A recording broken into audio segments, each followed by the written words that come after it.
In Forsaken, Jane Doe is easily one of the most emotional survivors added so far, and honestly, once you understand her story, it hits way harder than you'd expect. She wasn't some fighter or hero at first.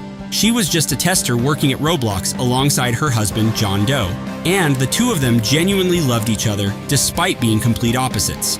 Everything falls apart when John gets infected by this corrupted, parasite-like code that slowly erases who he is to the point where he forgets her entirely, and even though he's technically still alive, he's basically gone.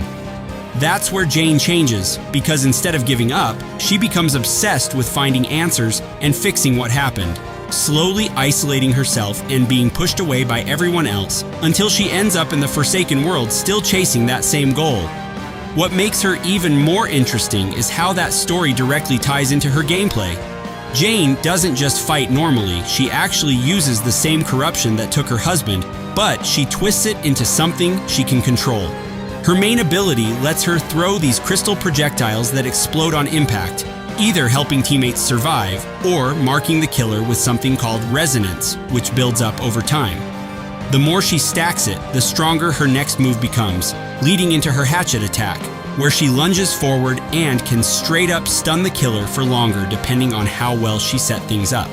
She also has this unique extra health system called Shatterpoint, which basically rewards you for playing well, land your abilities, and you heal and stay in the fight longer, mess up, and you become really fragile. So her whole playstyle is about tracking, setting up, and then striking at the perfect moment instead of just running.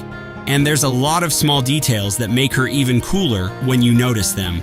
She's actually based on one of the oldest Roblox accounts ever, tied to that whole 2017 hacking myth with Jane Doe. And in Forsaken, she's confirmed to be his wife, which explains why their story is so connected. There's even a detail where John might hesitate to kill her because he still subconsciously cares about her, but something like the Spectre forces things to play out anyway, which is honestly kind of heartbreaking. She's also the first survivor you unlock through a quest instead of just buying, which fits her whole searching for answers theme. So if you're planning to play Jane Doe, you're not just picking a strong survivor, you're playing someone who's literally fighting to fix what's already been lost. And I'm curious, do you think she's trying to save John, or is she already too late?